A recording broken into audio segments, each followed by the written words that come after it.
This is Chet Holmgren, and I'm down to dunk. This is AJ Mitchell, and I'm down to dunk.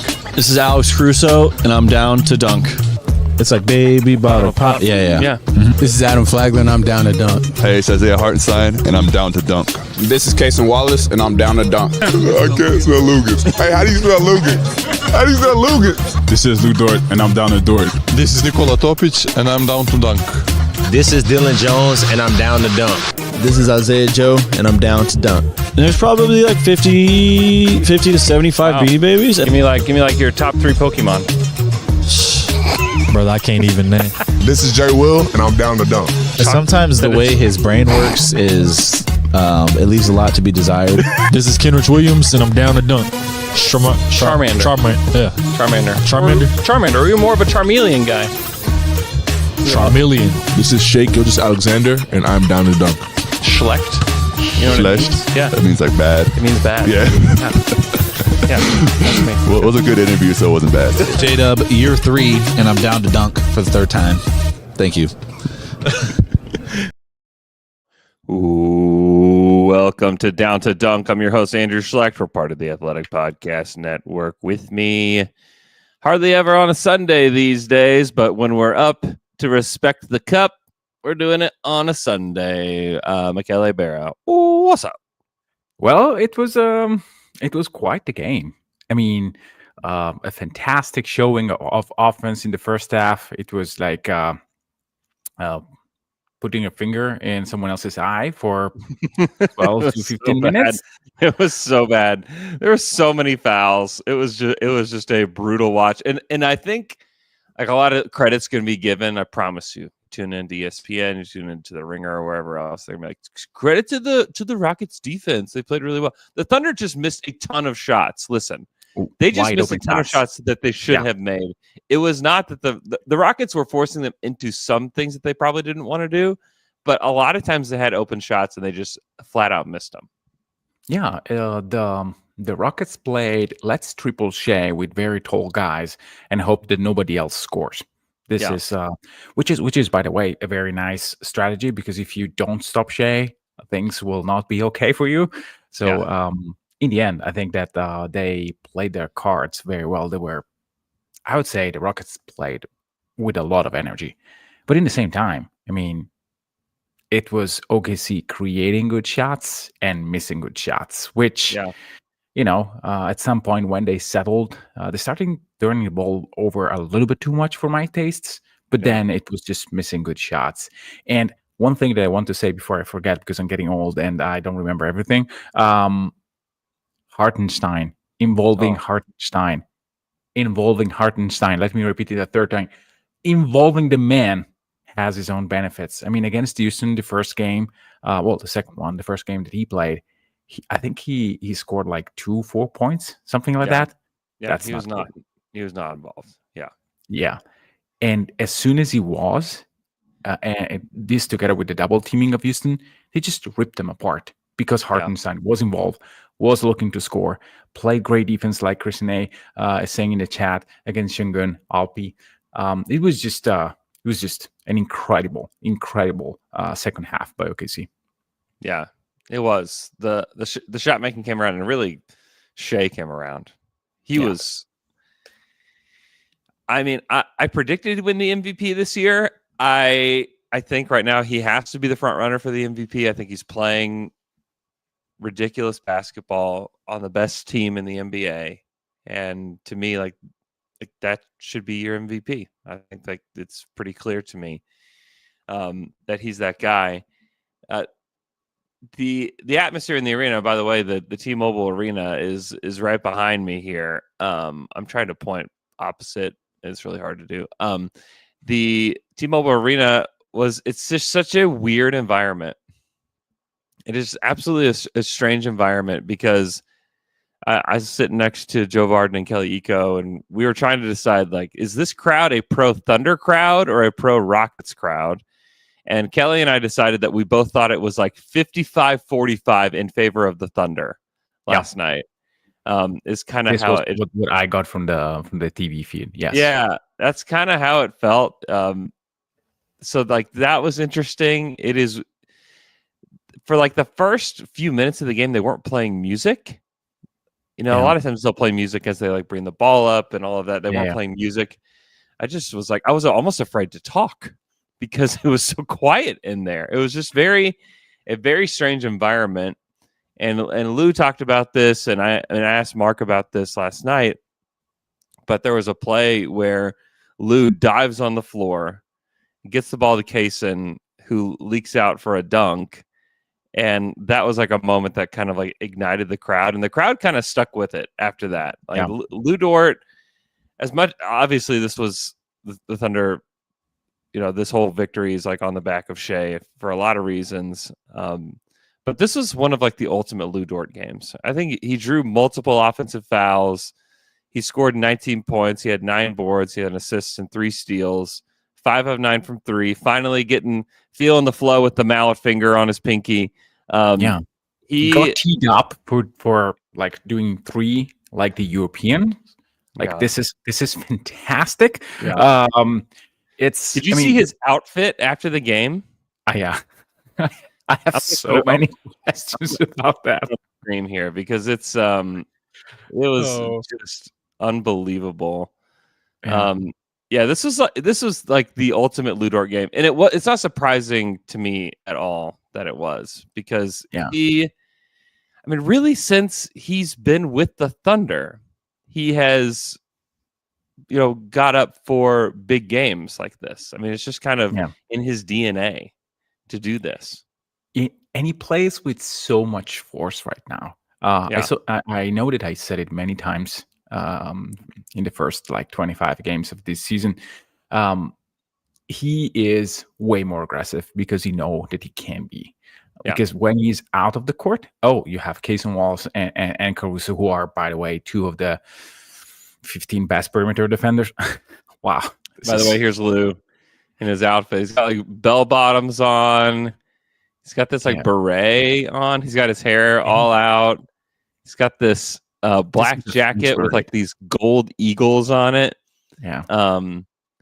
It is quite the get up. Joe Masato is always joking about how what he would look like wearing something like that. And that was like the ultimate moment like that when I saw Lou. We were in the locker room last night. And I looked over and saw Lou like looking in the mirror at himself, like trying to make himself look good before he came out to see the media.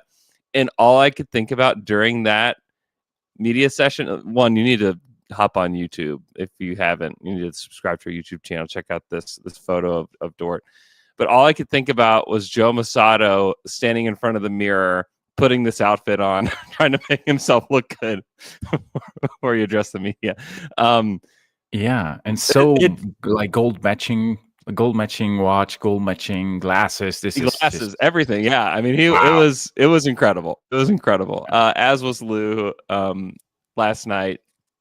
It was like one of like the ultimate Dort games, and especially against the Rockets, who just bring so much intensity. And it's funny because I just wonder at what point do they decide like we should probably start Tari Eason over Jabari. I just think like Tari bad, but Tari has so much energy to give to the game. And it's nice to have that off the bench. I get that, but I just think that Tari might end up being the better player, period. Which is so weird. Yeah, I mean, it is weird. Tari brings so much energy and just so much intensity to the game that like you need guys like Lou and Kaysen, honestly, in a game like this, because it is a lot. It is a lot to handle those guys. Hey, and Kaysen got the bang. I mean, you did not hear that because you were not watching, but Mike Breen's bang was on Kaysen Wallace. Triple that. I think it was the plus 13 that for some reason didn't close really the game because the Rockets tried to play hard for the last minutes with no real meaningful behind that. They respect the cup. That's all I have to say. They respect the cup. Are they aware that the point differential in an elimination game, it doesn't matter? I'm not sure about that.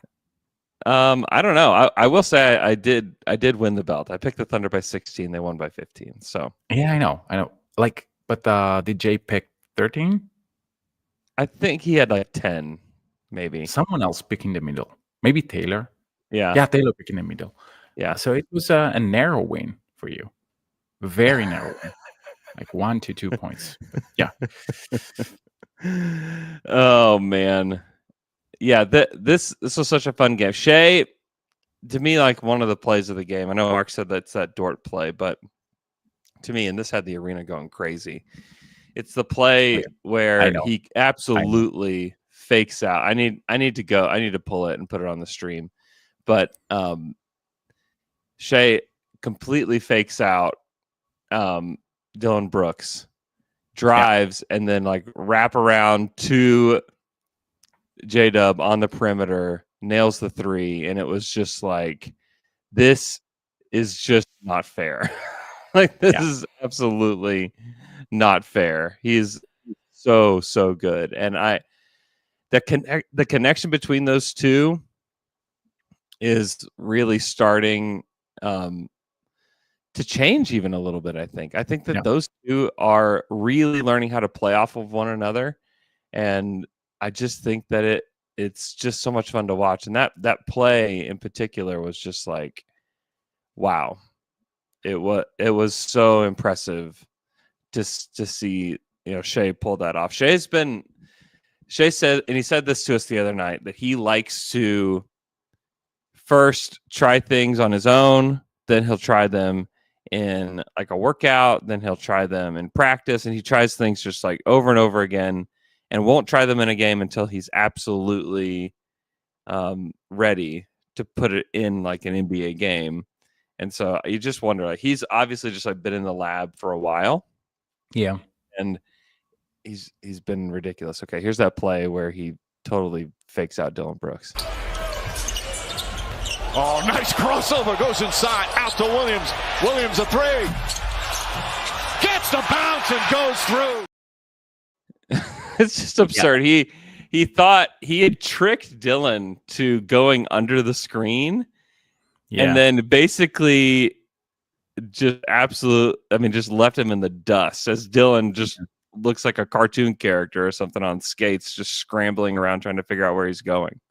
Yeah, and then he gives like a perfect pass to Jalen, who makes the perfect three, bouncing like a gazillion times over the rim. But it goes in. That's the important thing. Another moment of the game that I really loved, talking about Hartenstein screening, is, Isaiah Joe had I would say, non-consequential game, but there was one play where Hartenstein was into giving him a three. He screened him 3 times. He screened for him 3 times, and when he finally got a shot and was fouled, Hartenstein was so happy. It was like, "Hey, we should do that. Like, we're good at doing this." It's so great to have a guy that you can clearly see that its main focus is, hey, how can I get my teammates wide open by just being physical? And then when he has the opportunity, he was very efficient last night with his shooting, with his passing. Like, it's just, I didn't expect him to be this good. I remember when Chet went down, we were saying, yeah, okay, this is like, the pressure is out for OKC. They can learn this season. Yeah, no, they are by far in this first stretch of the season the best team in the West. And it's 20-5. They're 20-5. Yeah, and they haven't had a fully healthy team for one game yet. Yeah. This was something that I was talking to somebody else last night about this, and I agree with this. So the final game, the Thunder make the finals. The NBA Cup Championship is what they're calling it. They make the NBA Cup Championship. And I totally agree with this. I think this is actually another good incentive to try to win it. They should allow, this game doesn't count toward the regular season record. Everything else has counted toward the regular season record up to this point. But they should give the team that wins the win. They should allow them to have to add that to the regular season total. But the loss, you don't have to count the loss, but you count the win. You get the money, you get the extra win on top of that. Like, to me, like, and it's not. And it's funny because there's so much like hand wringing over how do we make the All-Star game interesting? Like how do we make these guys care? These guys care about this. Yeah. Giannis cared yesterday. Shea cared yesterday. The whole Thunder team cared yesterday. The Rockets cared yesterday. So and I won't leave out the Hawks. The Hawks also cared. These guys want to win this thing. It's not like they need extra incentive, but I do think that because you are playing that extra game, it's going to be a load on the Thunder, and we can discuss this a little bit. But like the schedule is horrific for the Thunder now that they've made the final. It is going to be brutal. They basically have 1 day of recovery before they have to go play in Orlando. And then they have a back-to-back against Miami. So, I mean, it's just a absolutely brutal schedule, and something the league really needs to figure out is just logistics behind it. And it's hard to predict who's going to be in the Cup final. I mean, last year with it being Lakers and Pacers, it was like, okay, like I don't think anybody could have predicted that. And it's not like, Bucks Thunder is actually one that I think you could have predicted before, but I get that you can't predict who's going to be there, but they need to figure something out there. But all that to say, I would love it if they would add the win to the total, because I do think like it's another fun incentive that the Thunder just get that extra win, just like an extra leg up over everybody in the West. But honestly, may not even need it. Yeah, and one thing that you can do, it's hey, the two teams that go to the final game, the championship game, you just reschedule their next game. It's not that hard. I mean, if OKC goes to Miami on Friday, that's totally fine. And I mean, this could be just a rule. You can make up for one game. You don't have to really play too hard for that. And again, Orlando may be a little bit pissed that they cannot take advantage if this was the rule, which is but they get an extra rest. I was going to say, injury wise, it's not the worst time to be playing the Orlando Magic. No, yeah, because they are. They don't have Franz or Paolo right now. Yeah. They're still going to be scrappy and physical, and it's going to be exhausting. And still, if they lost that game, I would not be completely surprised, just because I think like giving all the effort that you do, and then if they win or lose, I think that they're like some of the air gets let out of the balloon after something like this. Yeah. And so I do wonder about that. That's just something to kind of put a pin in as a Thunder fan, just to keep in mind as we head through the rest of this week. But it was so much fun watching them, specifically in the second half. The first half, honestly, was not very much fun. The first half was such a slog. They were just in the mud. I mean, the Thunder finally shot just a ton of free throws. Yeah. They shot 32 free throws, and they went 28 of 32. They missed, I think did they make all of them in the second half? Because it felt like they were missing. It felt like they were missing a ton in the first half of that game. Everybody was missing everything in the first half. I think they shot 11%. They shot 17 for 17 in the second half on free throws. I mean, a huge stark contrast. So in the second half, the Thunder shot 57, 75, 100 shooting splits in the second half. In the first half, they were 33, 11, 73. Wow, that's nice. I mean, that 130 combined. It's not that close to the singular zone, but it's close enough to talk about as a team. But they just clearly incredible in the second half. The Rockets still couldn't hit. They were 42% and 25% in the second half. They missed 5 free throws in the second half, 64% for them from the free throw line. And the Thunder just ran away with it. And I thought it was a good sign. At first, I thought I didn't know what to think because both teams shot it well. But I thought it was a really good sign that the Thunder going into half, down 1. They're 1 for 18 from 3.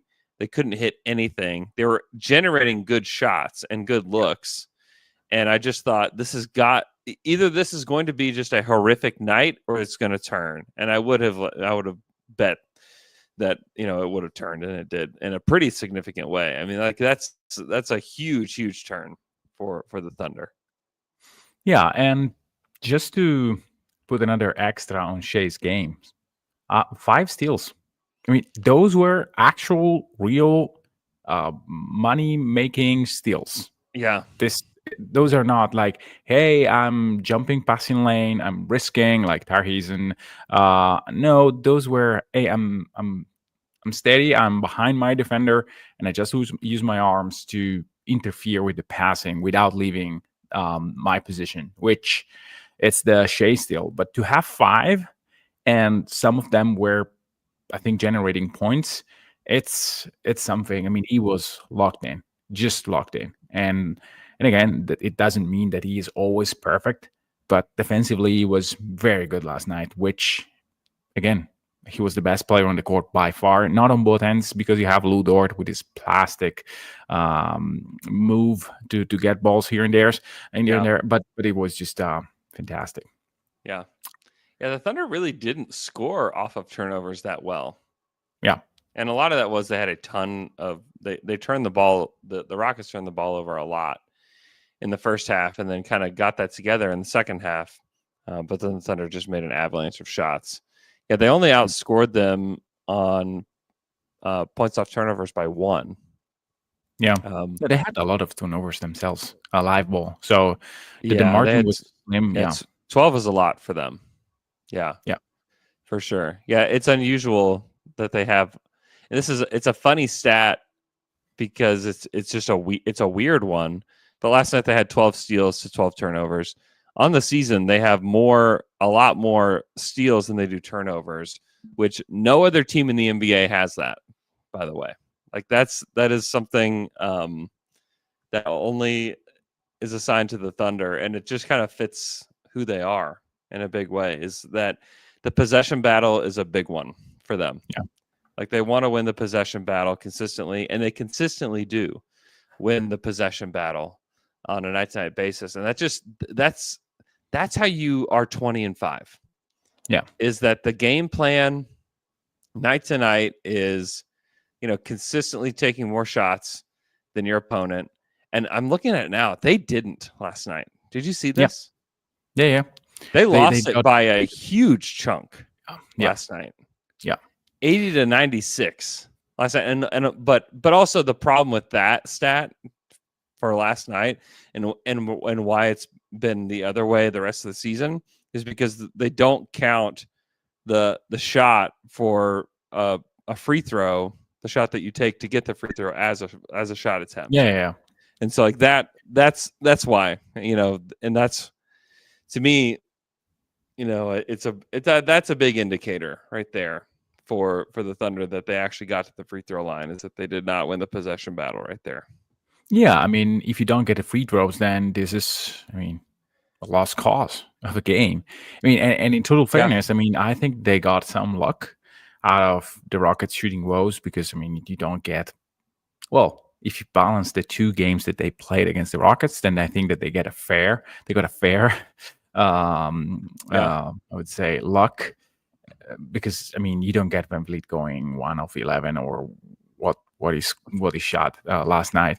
But the Rockets put a lot of pressure in the offensive rebounding department. OKC suffered that a lot. They are not equipped in all their guys to be effective against a team that can legit put everyone that is 6'7" and above on the court, except Fred Van Vliet. So I do think that was something very well done by Ime Udoka.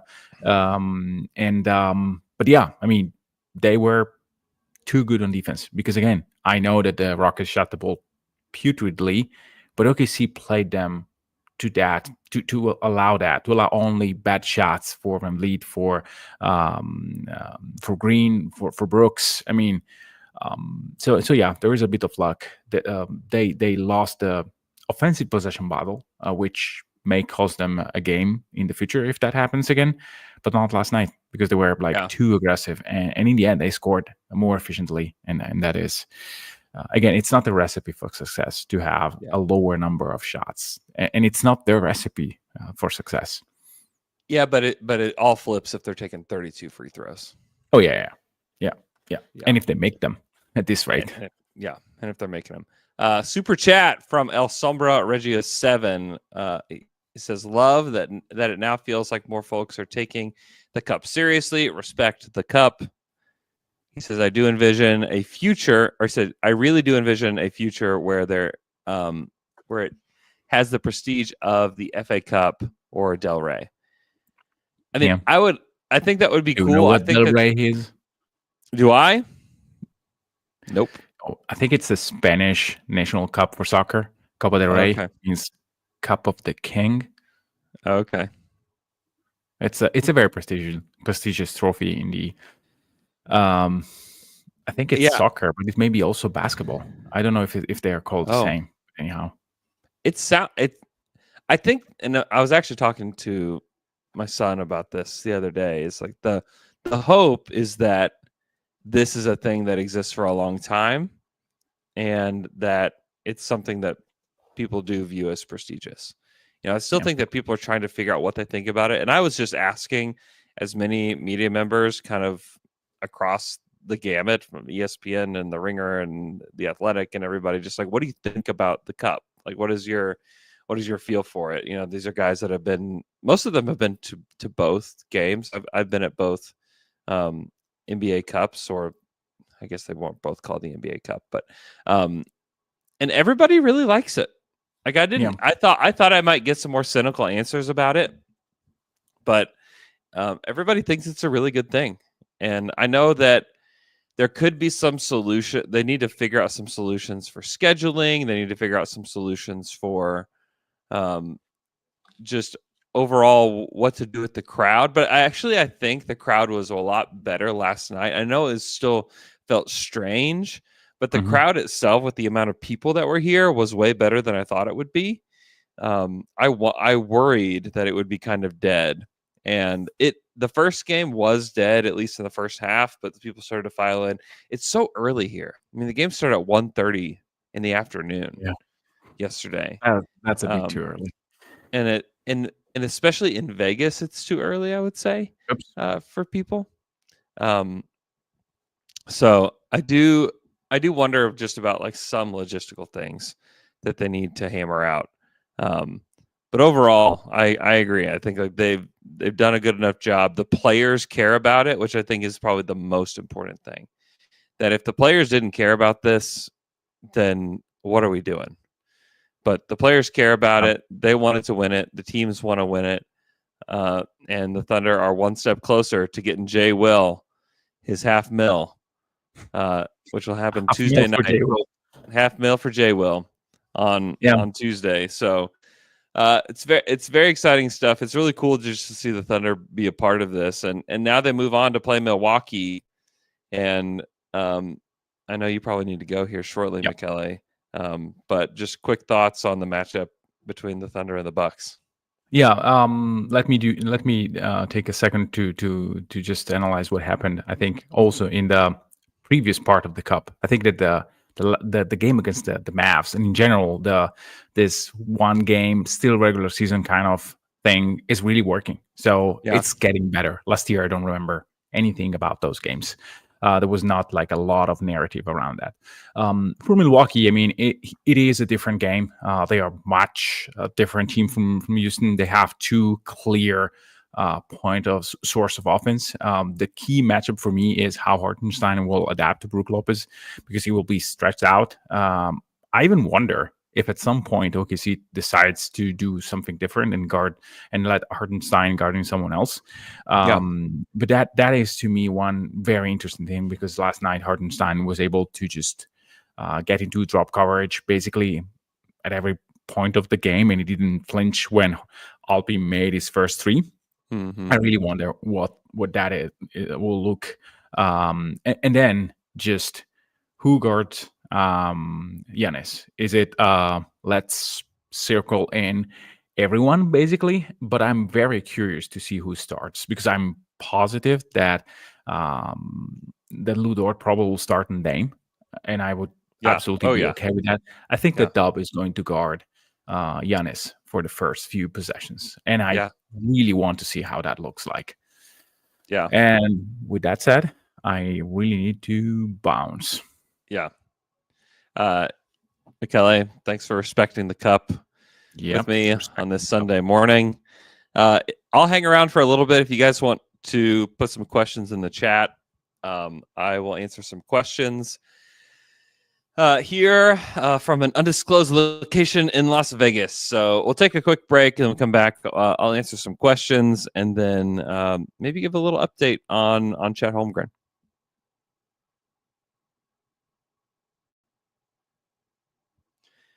And we're back after that quick break.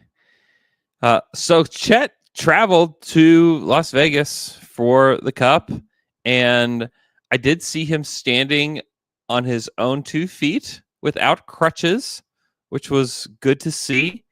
And he looks like he's progressing pretty well. And so I think that was kind of the expectation going into this, is that Chet would start to heal and start to feel better and look better. And he is, this is a really tough and painful injury, and something that is going to get better as time goes on. And I do expect him to be back this season. I've actually heard people saying that they didn't think Chet would be back this season, which is one like completely uneducated thought. And so if you ever hear that, like, I don't think that that's the expectation. I think that they fully expect him to come back. I mean, they put that in the press release. And so it's just good to see him progressing. I think we're about a month out from when he got hurt. And so, yeah, I think that it's good to see him like physically progressing and in good spirits. And I mean, it just makes you wonder, like, what in the world is this team going to look like whenever they are fully formed?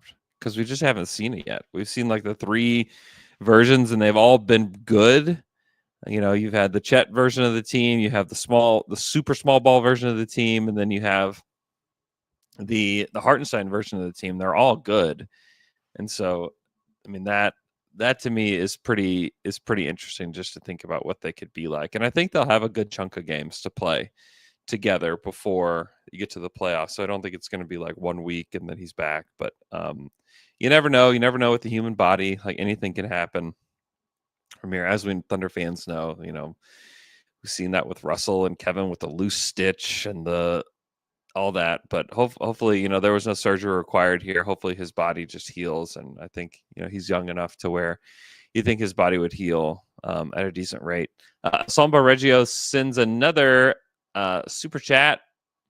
It says, I can see a future where they change the 82 game schedule to a 60 games and incorporate the Cup more into the schedule as opposed to adding an extra game. That would be interesting. I think that is probably a way that you could do it. And I think that it's gonna be tough because they do care about like the 82 game records that exists, and they obviously care about the gate money that's there. But maybe the Cup could be a way to figure out a strategy to get less games in the schedule overall. From the P-Chan, if the team wins the championship with the current logo, are you worried that we'll be stuck with it forever? That's a really funny question. I am like, I don't think that logo is going anywhere, by the way. I think that we're here for the Doritos logo for good. So get comfortable, Thunder fans. I think that's the logo. Like it or not, that's the logo.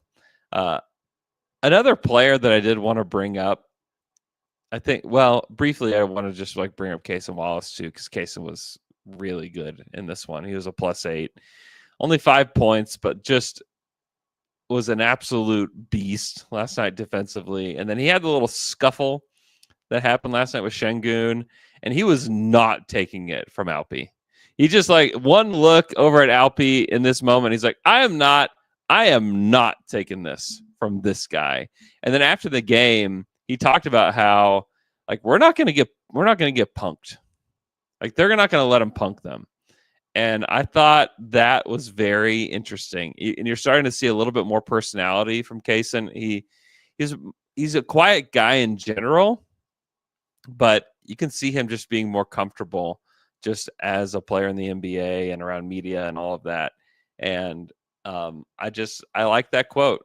I like the fact that he's like not going to get punked, and I bet you specifically he's not going to get punked by Alpi, and that was it was good to see, and the officials handled it great. Double text. Let's move on. Don't make this more than it needs to be. Matt Noonan in the chat. If you think do I think that Şengün would have gone after Kaysen if Ihart or Kenny was on the floor? That's a good question. Probably not. Probably not. That's a good point. I like that point a lot. Jason Williams in the chat. When Chet returns, do you envision him and Ihart playing a lot together, or more of a rotation at center? I kind of still envision it more as a rotation at center where they can stagger those guys and really ease Chet back in. Clearly they'll play some together. I think that Hartenstein is one of the 5 best players on the team, and I think you need to find ways to get all 5 guys that are your best players out there as much as possible. So, and then I think like you'll have the option there. Like if Dort has it going, with a 3 ball, you keep Dort out there. If Kaysen's got it going, you keep Kaysen. If it's Alex Caruso, you have Alex Caruso out there. But I do think that Ihart has proven to be one of the 5 best players on the team, and they do need to find a way to get him more minutes. And part of that will be playing with Chet. And so, yeah, I think that you'll see all of the above with that. But I think that, and maybe Michele will end up being right. I don't know. These are only like educated guesses from me. But I still kind of think that it'll be Chet starting with Ihart off the bench. But we'll see. We'll see. Okay, if there's not any other questions, I'm going to end it here. Hope everybody's doing great. Give my feelings about the Bucks matchup. I haven't done that. Thank you, Jason Williams in the chat. The Bucks are an interesting squad. They have almost like 0 perimeter defense, and their interior defense is, Brook Lopez has been a good defender for a long time, but he's not who he used to be. It's Andre Jackson Jr. is going to have to be a pretty big fixture for them in this game, because we all know Damian Lillard is not going to be the guy that's going to guard anybody. He's probably going to guard Lou on when he's on defense. Taurean Prince is not that guy. I think they're searching for some kind of help on the perimeter, and lucky for them, like Trae Young just hasn't had like the greatest season as an offensive player. He was really good yesterday, and he kind of went off yesterday, and that kind of proves my point that like Trae, while he hasn't like had the greatest season individually, I think he's had a great season as a teammate, probably his best season as a teammate, but individually hasn't had a great season. And he almost had a 35-point triple-double last night. He had 35, 7, and 10. And I just think that Shea is going to just destroy whatever defense is put out there. I think that Giannis is going to have to do some of the defending on Shea. And so that's kind of what I think about first. The Thunder, they clearly don't have like a guy that can defend Giannis.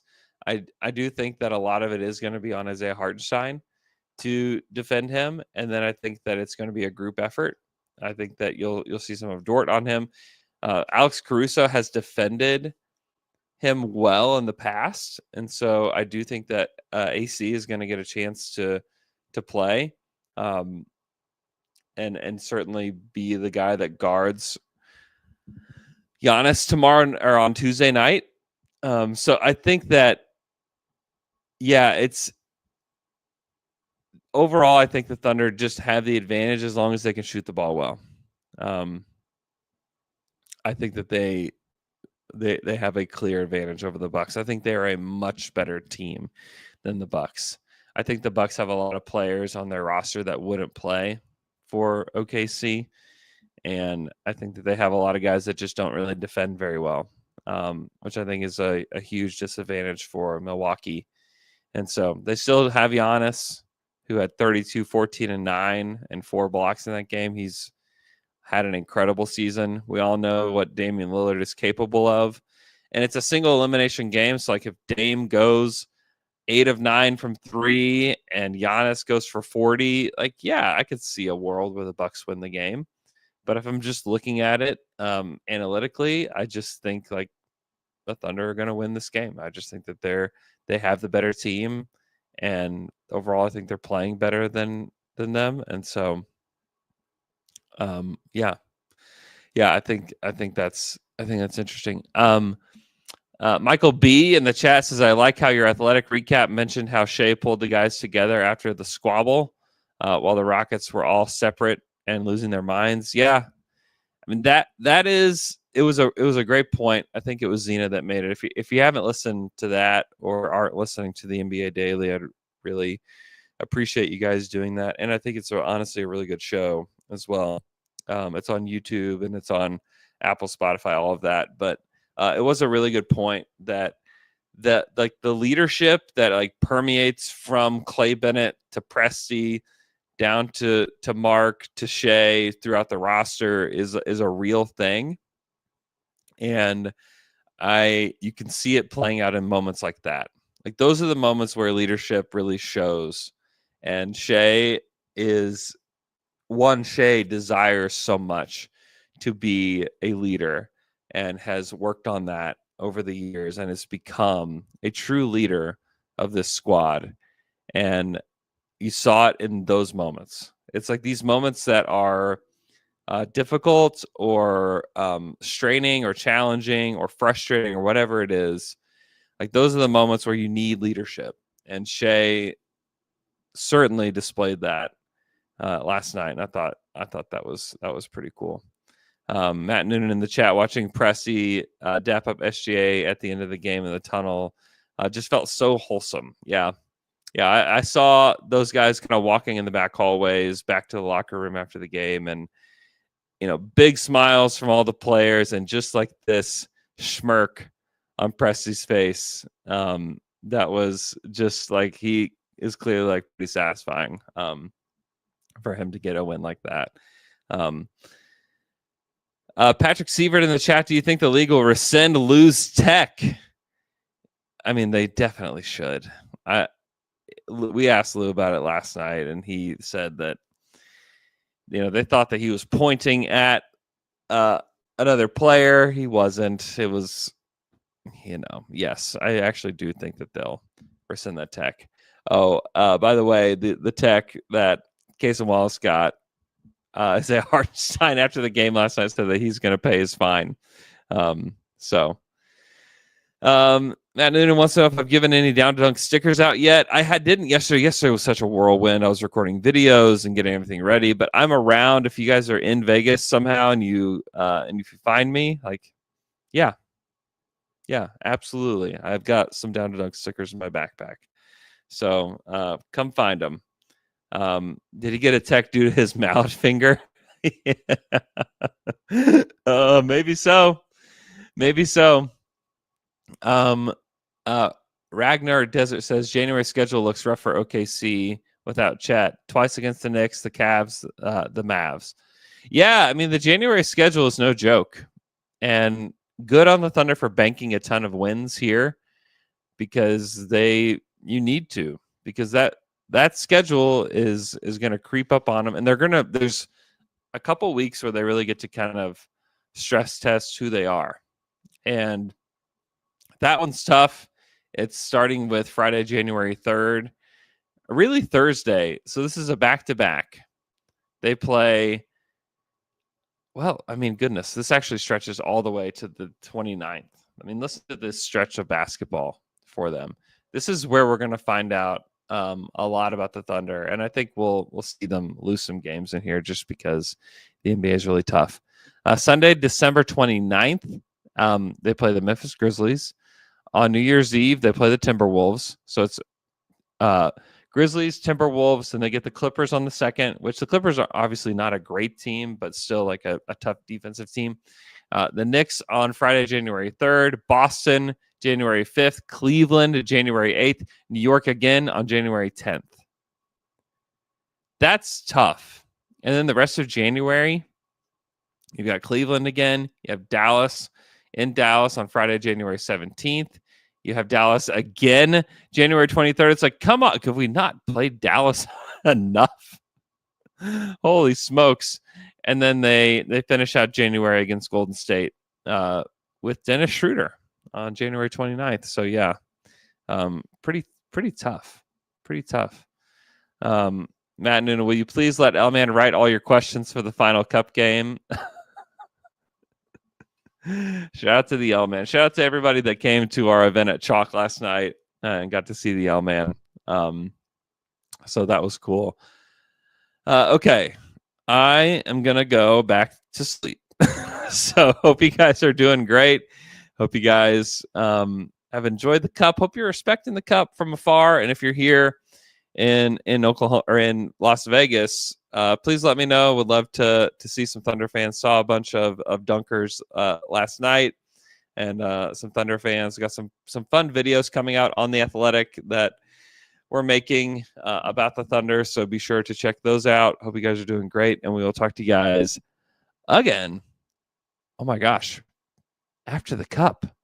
I might try to get something else in before then, but if not, we'll talk to you guys again after the cup. Respect the cup.